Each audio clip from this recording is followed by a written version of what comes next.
बाबी आहेत अध्यक्ष महाराज. जरी या लहान लहान वाटतात असल्या तरी फार महत्वाच्या बाबी सरकारच्या जीवनामध्ये अध्यक्ष महोदय. या बाबीवरती सरकारने काम केलं अध्यक्ष महाराज. आणि राज्यपाल महोदयाच्या भाषणामध्ये हेच होतं. त्यामुळे सरकारला या दिशेने घेऊन जाणार आहोत. अध्यक्ष महाराज, शेतीसाठी अनेक गोष्टी आहेत. आपलं राज्य रेशीम उद्योगामध्ये फार कमजोर आहे अध्यक्ष महोदय. अजूनही आपल्या देशामध्ये 80% अधिकचं रेशीम आयात करावं लागतं, चीनहून ती आणावं लागतं अध्यक्ष महोदय. परंतु आमच्या सरकारने हा निर्णय घेतला अध्यक्ष महाराज. आपल्या राज्यामध्ये रेशीम खरेदी करायचे सेंटर सुद्धा नव्हते अध्यक्ष महाराज. रामनगरला, बेंगलोरला जावं लागत होतं.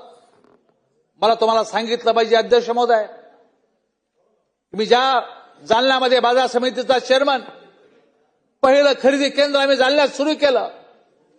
आणि आज बघता बघता राज्यामध्ये रेशीमचे केंद्र, खरेदी केंद्र अनेक सुरू झाले. शेतकऱ्याला निश्चितपणे वेगळ्या अर्थाने रेशीम उद्योगात सक्षम करू शकणारा उद्योग आहे. एका वर्षामध्ये 6 पिकं घेऊ शकेल, 8 पीक घेऊ शकेल. माननीय राज्यपाल महोदयाच्या अभिभाषणामध्ये निश्चितपणे या गोष्टीचा भर त्यांनी दिलेलाच आहे. त्यामुळे रेशीम शेती ही निश्चितपणे राज्यातल्या शेतकऱ्याला दिलासा देणारी किंवा पुढे नेणारी शेती या ठिकाणी असणार. अध्यक्ष महोदय, सातत्याने आम्ही ज्या भागातून येतो त्या भागामध्ये मोसंबीचं पीक फार मोठ्या प्रमाणामध्ये येतं. दर अधिवेशनामध्ये आम्ही मोसंबीच्या बाबतीमध्ये बोलतो अध्यक्ष महोदय.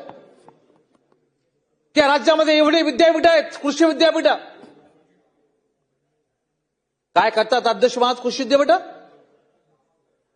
एक साधं संशोधन या ठिकाणी होऊ शकत नाही. मला आठवतं अध्यक्ष महाराज, मी थोरले पवार साहेब, मोठे शरदचंद्र पवार साहेबांसोबत एक दिवस बोलायला बसलो होतो अध्यक्ष महोदय. ते स्वतःचा इलाज करण्यासाठी केरळला गेले होते. त्यांनी सांगितलेला किस्सा सांगतो अध्यक्ष महाराज, की ज्यावेळेस ते केरळला थोरले साहेब गेले विलाज करण्यासाठी, तिथल्या नारळ उत्पादक शेतकऱ्यांशी ते बोलू लागले. त्यावेळेस तिथल्या शेतकऱ्याने सांगितलं की 100 नारळ जर एका झाडाला आले असतील तर तोडणाऱ्या माणसाला आम्हाला 50 नारळ द्यावा लागतात. आणि माननीय पवार साहेबांकडे, मोठ्या पवार साहेबांकडे विनंती केली की यावर काहीतरी उपाययोजना करा. पवार साहेबांनी चर्चेमध्ये आम्हाला सांगितलं, मी त्यावेळेस मुख्यमंत्री होते 90ला, स्टार्टला. मी राज्यामध्ये आलो आणि कृषी विद्यापीठाच्या सर्व अधिकाऱ्याला बोलून घेतलं. आणि नारळाची बुटकी जात किंवा छोटी जात आपल्याला निर्माण करता येते का, अशा प्रकारचे त्यांना सूचना केल्या आणि 2 कोटी रुपये विद्यापीठाला देऊन टाकले. 6 महिन्यामध्ये नारळाची छोटी जात हाताने तोडता येतील अशा प्रकारच्या नारळ ही जात त्या ठिकाणी शोधल्या गेली आणि शेतकऱ्यांच्या जीवनामध्ये एक वेगळा बदल झाला. माननीय बबनराव लोणीकर या ठिकाणी आहेत. मी मगाशी या ठिकाणी बोलत होतो की मोसंबीचा जिल्हा आमचा आहे. संभाजीनगर जिल्हा, जालना जिल्हा मोसंबीचा जिल्हा आहे. प्रत्येक अधिवेशनामध्ये आम्ही मोसंबीवर प्रक्रिया करणारा कारखाना किंवा प्रक्रिया करणारं संशोधन केलं पाहिजे ही मागणी करतो अध्यक्ष महोदय. परंतु या अभिभाषणामध्ये कुठेही त्याचा उल्लेख नाही अध्यक्ष महाराज. माझी विनंती आहे की मराठवाड्यातल्या शेतकऱ्याला हा न्याय निश्चितपणे देण्याच्या संदर्भातली भूमिका आपल्या उत्तराच्या भाषणामध्ये माननीय मुख्यमंत्री महोदयांनी या ठिकाणी घेतली पाहिजे अध्यक्ष महाराज. अध्यक्ष महोदय, शिंचारीची परिस्थिती गंभीर आहे. ज्या शेतीला आपण पुढे नेण्याचा प्रयत्न करत आहोत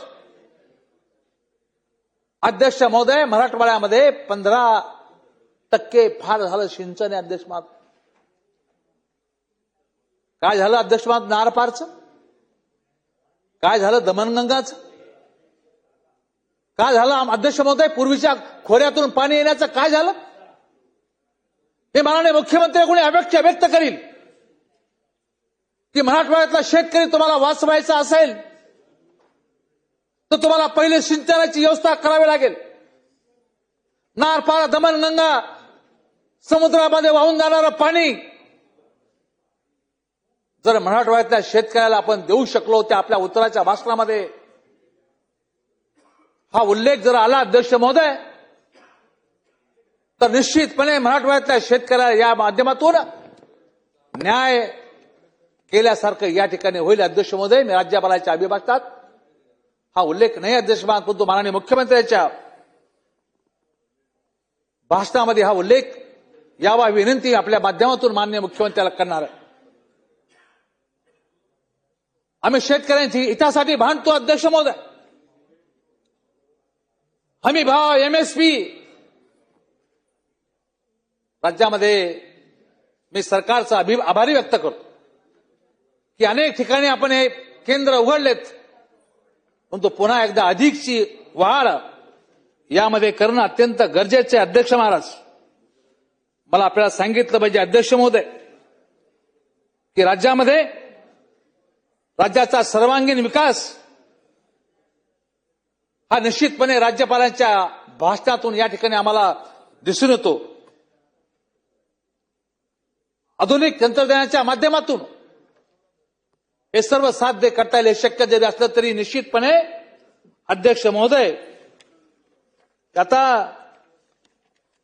डीबीटीच्या माध्यमातून ज्या काही शेतकऱ्यांच्या अवजाराला आपण निधी देण्याचा प्रयत्न, सबसिडी देण्याचा प्रयत्न करतो, ट्रॅक्टर सारख्या गोष्टीमध्ये आपण ₹1,00,000 देतो, कॅटेगरीमध्ये असणाऱ्या शेतकऱ्याला ₹1,25,00,000 देतो, यंत्रसामग्रीवर आपण 50% सूट देऊ लागलो.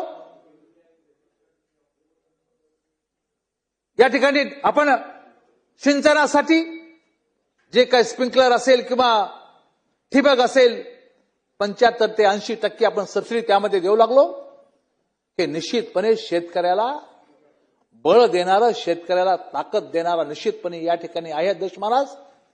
ही असलं तरी यामध्ये पुन्हा वाढ करण्याची गरज आहे असं मला या ठिकाणी वाटतं. अध्यक्ष महोदय, महाराष्ट्राची प्रभावी वाटचाल आपल्याला बघायची असेल, ही प्रभावी वाटचाल या माध्यमातून निश्चितपणे निर्माण होऊ शकते. मी तुम्हाला निश्चितपणे सांगितलं अध्यक्ष महोदय की शेतकरी थांबला तर व्यापार थांबतो. त्यामुळे सर्व शेतीशी निगडीत आहे अध्यक्ष महाराज. आणि त्यामुळे कृषीप्रधान देशामध्ये, या राज्यामध्ये अजून अधिकची वाढ या ठिकाणी होणं गरजेचे अध्यक्ष महाराज. प्रत्यक्ष कृतीमधून आपल्याला आधार यामध्ये द्यावा लागणार अध्यक्ष महोदय. प्रत्यक्ष शेतकऱ्यांच्या ₹2,00,000 शेती पिकाची संबंधित मुद्रांक शुल्कात सूट देणं, त्यांना आर्थिक सहाय्य करणं हेही गरजेचे अध्यक्ष महोदय. 2025 मध्ये जी अतिवृष्टी झाली त्यामध्ये 16,000 कोटीचं अनुदान शेतकऱ्यांच्या खात्यावरती गेलं अध्यक्ष महाराज. 16,000 कोटी रुपये देऊन सरकार शेतकऱ्यांच्या पाठीमागे उभा आहे हे निश्चितपणे दाखवण्याचा प्रयत्न सरकारने केलेला आहे. मग अकृषिक जमिनीचा विषय असेल, या बाबतीतला करोडो लोकांना MLRSच्या माध्यमातून याचे निश्चितपणे या ठिकाणी फायदा झालेला आहे. मुख्यमंत्री बळीराजा योजना असेल, या माध्यमातून अनेक शेतकऱ्याला मोफत वीज, जवळपास 44 लाख शेतकऱ्यांना 25,087 कोटी रुपयाच्या देयकातून सूट या ठिकाणी मिळाली अध्यक्ष महाराज.